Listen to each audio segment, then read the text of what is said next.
Itong si Remulla, nanliling lang po ng publiko na hindi naintindihan po yung politics behind the ICC. Yung pinagmamalaki ni Remulla na 120 countries daw nakasama po dyan sa ICC, International Colonial Court.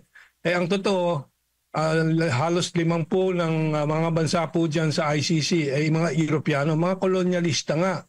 Ang kalahati naman, kalahating 50 ay mga Afrikano at mga maliliit na bansa na maraming mga nakataling mga tanikala sa Europa na pera, ekonomiya, trading and so on. Kaya po sila ay parang mga vassal states.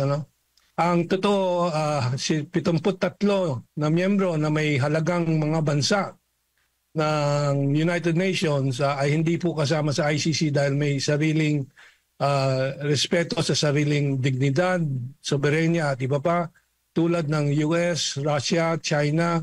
Dito sa Asia, tayo hindi kasama, Indonesia, Malaysia, Thailand.